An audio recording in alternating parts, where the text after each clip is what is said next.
تو پھر حضرت زید ابن ارقم اتنے پریشان ہوئے اور پھر اللہ سے دعائیں کر رہے ہیں کہ یا اللہ تو ہی اپنے نبی کو خبر دے دے.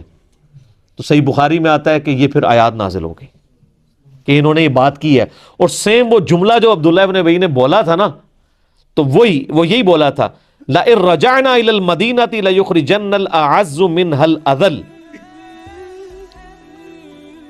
پھر تو ظاہر قرآن بچنا تھا, لیکن نبی اسلام فرمایا چھوڑو, درگزر کرو. ظاہری طور پہ تو کلمہ پڑھتے ہیں, لیکن زید ابن ارقم جو ہے نا, ان کو ایک تسلی مل گئی کہ اللہ تعالیٰ نے ان کی گواہی دی ہے. سر قیامت تک جب یہ آیات پڑھی جائیں گی تو کس کا ذکر ہوگا؟ زید ابن ارقم کا, سابقون الاولون میں سے, جن کا دار ارقم تھا, جس طرح ہماری اکیڈمی دار ارقم ہے. کیونکہ نبی اسلام کو تو بیت اللہ شریف میں دعوت و تبلیغ کا کام نہیں کرنے دیتے تھے نا, وہ تو آپ نے گھر دار ارقم, اسی کے اوپر وہ جماعت اسلامی انہوں نے اسکول بھی بنائے ہوئے ہیں دار ارقم, کہ نبی اسلام کا وہ ایک اکیڈمی تھی جس میں آپ لوگوں کو تعلیم دیا کرتے تھے. اور یہ یعنی سینئر صحابہ میں سے, ایک تو شروع میں مسلمان ہوئے اور آخر میں فوت ہونے والے مسلمانوں میں سے. غدیر خم کی حدیث بھی سر زید ابن ارقم نے روایت کی ہے, صحیح مسلم کی, قرآن اور اہل بیت. اور جو جامعہ ترمذی میں حدیث ہے کہ پہلا شخص جو اسلام لایا وہ علی ابن ابی طالب ہے, وہ اس حدیث کے راوی بھی زید ابن ارقم ہے. ٹھیک ہو گیا.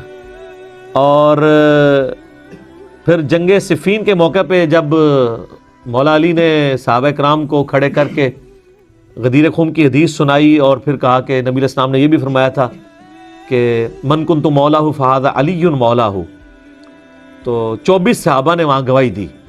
تو ایک بندہ کہتا ہے کہ میں وہاں سے اٹھا, اور وہ بندہ اٹھنے والا خود ابو طفیل عامر بن واصلہ صحابی تھے, جو سب سے آخر میں فوت ہوئے 110 ہجری میں. یہ صحابی, ان کے بعد دنیا میں کوئی صحابی نہیں تھا, یہ 100 سال حضور کے بعد زندہ رہے.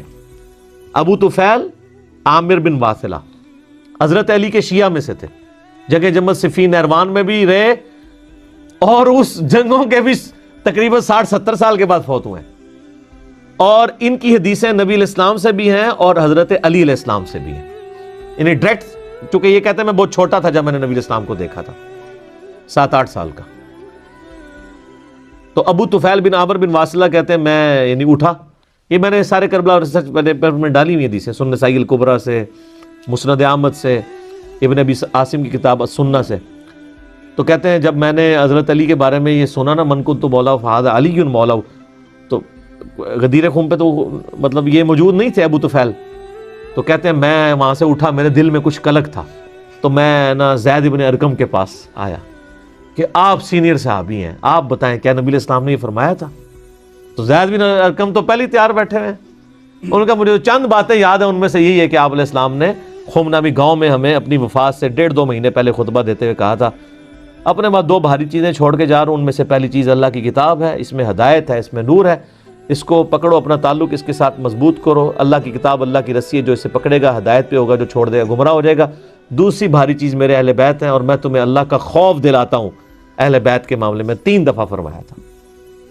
اور پھر آپ علیہ السلام نے مولا علی کا ہاتھ وہاں پہ پکڑ کے صحابہ میں یوں بلند کیا اور کہا من کنت مولا فہذا علی مولا, جس کا مولا میں اس کا مولا علی. اے اللہ اس سے محبت رکھ جو علی سے محبت رکھے, اس سے دشمنی رکھ جو علی سے دشمنی رکھے.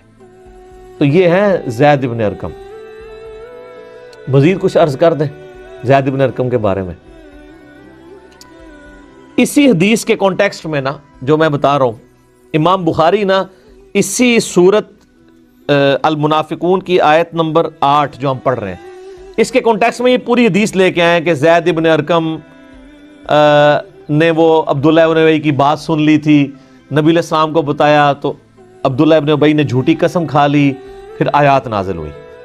پھر امام بخاری ساتھ ایک اور حدیث لے کے آئے ہیں, اس میں الفاظ ہیں کہ جب واقعہ ہررا ہوا, یعنی یزید نے چڑھائی کر کے مدینہ شریف کو پامال کیا, کئی صحابہ اور تابعین کو قتل کیا, ان کی عورتوں کے ساتھ برائی والا معاملہ ہوا جو کچھ, کیونکہ شہادت حسین علیہ السلام کے بعد اہل مدینہ نے یزید کی بیعت توڑ دی تھی کہ اب تو کوئی جواز ہی نہیں رہا کہ تم نے یعنی نواس رسول کو قتل کر دیا ہے, ان کے ساتھیوں کو, کہ ہم تمہیں امیر المومنین مانیں. پھر یزید نے فوج بھیجی تاکہ اہل مدینہ کو دوبارہ بیعت پہ وعدہ کیا جائے، نہیں تو ان کو قتل کیا جائے، اور وہی ہوا، وہ بیعت تو نہیں کی، تو اس نے مدینہ 3 دن کے لیے حلال کیا اپنی فوجوں پہ، انہوں نے جس طرح ظلم کیا واقعہ حرہ۔ تو بخاری میں وہ حدیث اسی موقع پہ ہے کہ واقعہ حرہ کے موقع پر انس ابن مالک کہتے ہیں کہ میں بڑا غمگین تھا۔ انس ابن مالک کون؟ 93 ہجری میں فوت ہوئے ہیں، نبی الاسلام کے بعد 82 سال زندہ رہے ہیں، اور 10 سال حضور کو وضو کروانے والے، حضور کے بچوں کی جگہ، انس ابن مالک۔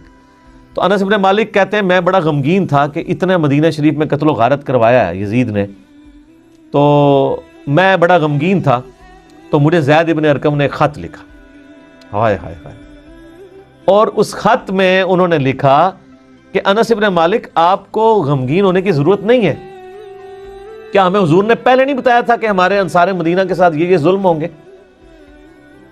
اور کیا نبی الاسلام نے یہ نہیں کہا تھا کہ اے اللہ انصار پہ رحم فرما، ان کی اولاد پہ رحم فرما؟ ہمیں تو حضور کی دعاؤں کا حصہ ملا ہوا ہے، انہوں نے اگر ہمارے ساتھ ظلم بھی کیا ہے دنیاوی طور پہ، یعنی اسلام کو غلبہ دلانے والے تو انصار تھے، آج آل امیہ اگر قابض ہو گئی ہے اور انصار کو بیک فٹ پہ کر دیا ہے تو کیا ہوا؟ ہمیں رسول اللہ کی دعائیں ملیں گی۔ تو آپ کو انس ابن مالک یاد نہیں ہے کہ حضور نے ہمارے لیے دعائیں کی ہوئی ہیں؟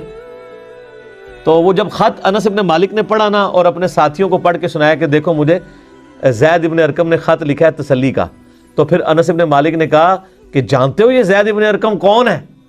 ہائے ہائے ہائے ہائے، یہ وہی ہے جس کے بارے میں قرآن میں یہ آیت نازل ہوئی تھی، یقولون لئن رجعنا الی المدینہ لیخرجن الاعز منها الاذل۔ جب عبداللہ ابن ابی نے جھوٹی قسم کھا لی تھی تو اس شخص کے اللہ تعالیٰ نے توثیق قرآن میں نازل کر دی، یہ اس شخص بندے کا میرے پاس خط آیا ہے۔ انس ابن مالک جیسا بندہ بھی کہہ رہا ہے کہ مجھے زید ابن ارقم کا خط ہے، حالانکہ انس ابن مالک خود کتنی بڑی شخصیت ہے، سبحان اللہ۔ تو سر قرآن میں بھی یہ ساری چیزیں آ جاتی ہیں، کیا کریں؟ یہ آپ بخاری میں اس آیت کی تشریح میں امام بخاری لے کے ہیں، آپ بخاری میں کتاب التفسیر چیپٹر کھول لیں، اس میں آپ سورۃ منافقون کا چیپٹر کھول لیں، یہ واقعہ حرہ والی حدیث آپ کو وہاں پہ مل جائے گی۔ تو امام بخاری رافضی نہیں تھے، نہ انہیں ایران سے کوئی فنڈنگ آتی تھی، وہ علمی کتابی مسلم تھے۔